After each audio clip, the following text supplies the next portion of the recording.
A stunning reversal from the White House. The United States has abandoned plans to seize Greenland, not because the idea lacked ambition, but because it risked something far more dangerous for President Donald Trump: impeachment.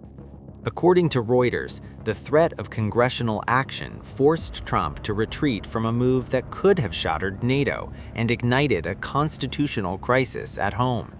Since early January, Trump and his inner circle had been actively discussing ways to take control of Greenland, the strategically vital Danish territory.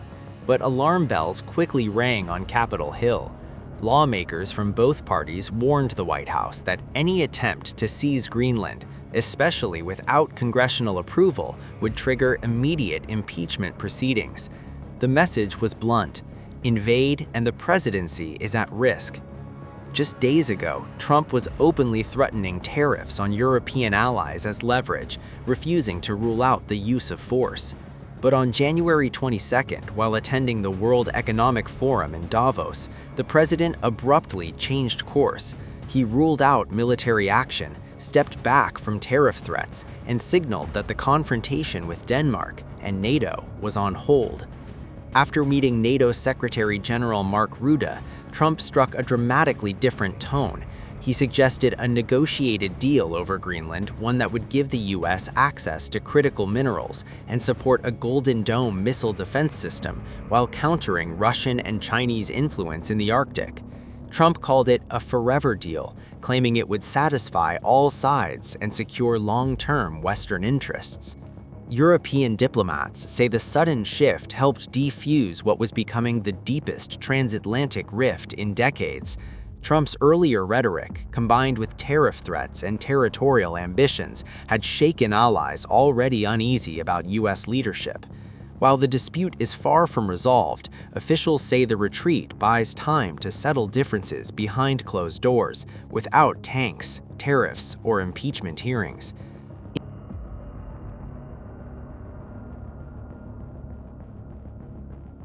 What are some of the elements of the Greenland concept that you can tell? There was really a negotiation, but it's infinity. The time limit is infinity, meaning there is no time limit. It's forever. It's you hear about 99 years, 50 years. It's forever. That was discussed. We can do anything we want. We can do military. We can do anything we want. And it's being negotiated, and let's see what happens. I think it'll be good. Would the U.S. have no price? There's no purchase. Would the U.S. have pockets of sovereignty over? We have a lot of great things in the deal, and don't forget they're also good for Europe, because when we're good, they're good, and if we're not good, that's not very good for them, because we hold it all together. We're holding it all together. Does that actually give you control of land in Greenland? Does it give U.S. control ownership of land? Do whatever we want. Yeah. We're all going to work together, and actually NATO is going to be involved with us. We're going to be doing in conjunction, parts of it in conjunction with NATO, which is really the way it should be. But to be clear, will the U.S. own that? Have any expense, because we're not going to have expense. Other than building the Golden Dome, we're going to build the Golden Dome.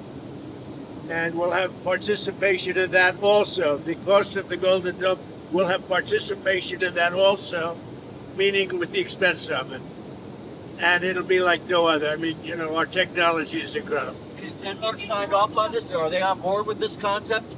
Is Denmark on board with this concept? I think everyone likes it. I mean, I think. I'll let you know in about 2 weeks. Have you spoken with Denmark about this plan? The Secretary General, Mark, is a great guy. Rutte. He's a great guy, and he's spoken to everybody. And when you spoke with the NATO Secretary General, did you talk about U.S. military presence in Greenland? About military We presence? talked about everything, and you saw him yesterday. He was interviewed on Brent Bear, and he was very happy. He was very convinced this is a good deal for everybody. On Ukraine, how did your conversation go with President Zelensky? We had a conversation. I've had numerous conversations on Ukraine. It'd be nice to end that war. It costs us nothing. We make money. I don't want to make money, but we make money. Whereas Biden spent $350 billion stupidly and lost a lot of money, but it's not about the money. It's about 25 to 30,000 soldiers a month, mostly soldiers, Are you ready to a sign? month are being killed. Do you think that can you sign the securities deal? Are you able to sign that? Goff and Jared are right now on the way to Moscow, so we'll see how that works out. What kind of I had a good meeting, but I've had, numerous good meetings with President Zelensky, and it doesn't seem to happen.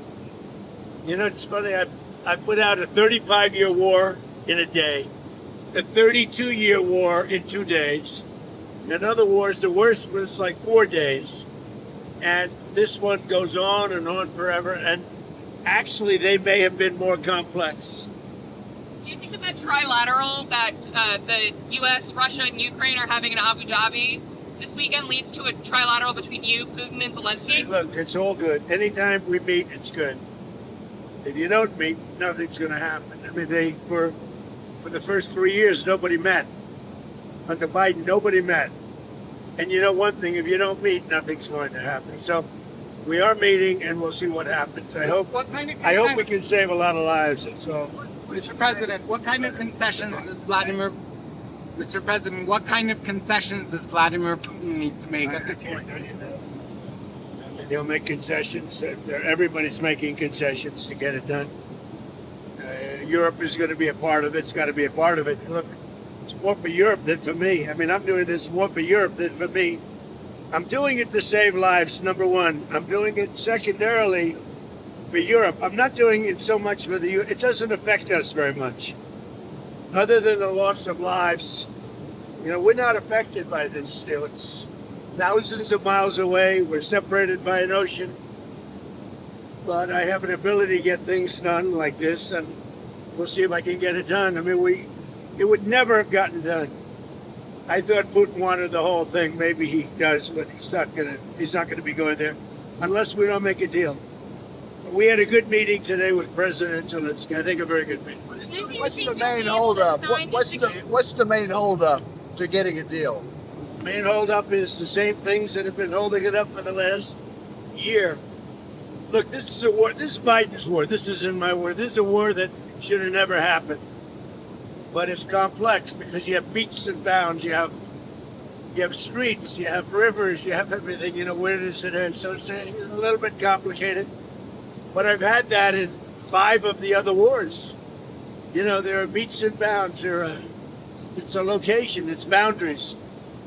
And I got them done fast in days. And this one is just going on. And what's happened here is there were times when Putin didn't want to make a deal, times when Zelensky didn't want to make a deal. And it was like opposite times. Now I think they both want to make a deal, but we'll find out. Did something change that makes you think that Putin and Zelensky now are serious about it? I'm not making any predictions. There are no changes. I think that President Putin would like to make a deal. I think that President Zelensky would like to make a deal. What did Zelensky say today? I mean, he came all the way there to meet you. What did he say? He said he'd like to make a deal. I mean, there's not much you can say.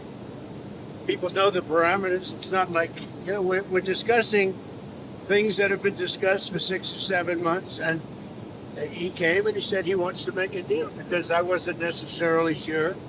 I think he should want to make a deal. It's pretty tough. It's really tough on the people of Ukraine. I'll tell you that. Mr. President, How they live without heat, where it's 20 degrees below zero. It's very cold.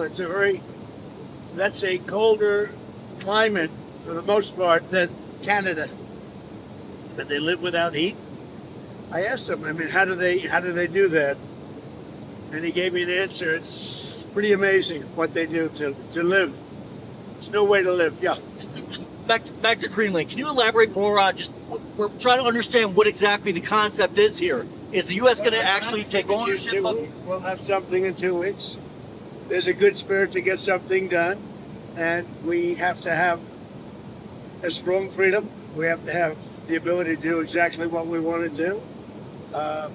We have a great military. I built a great military. I did this in my first term. And continuation, big continuation. I think what we did with the defense companies was very important too, because we need things faster. We have the best weapons in the world by far. We showed that last week with Venezuela. We have the best weapons in the world. We have to make them faster. How would it be any different than the current situation? The U.S. can Much different, much more detailed, much more generous to the United States. It's a much more generous deal. It has to be. And we're building a Golden Dome, and you see the way it works. That is so much better for us and for Europe to have that piece of ice covered by the Golden Dome. Subscribe to One India and never miss an update. Download the One India app now.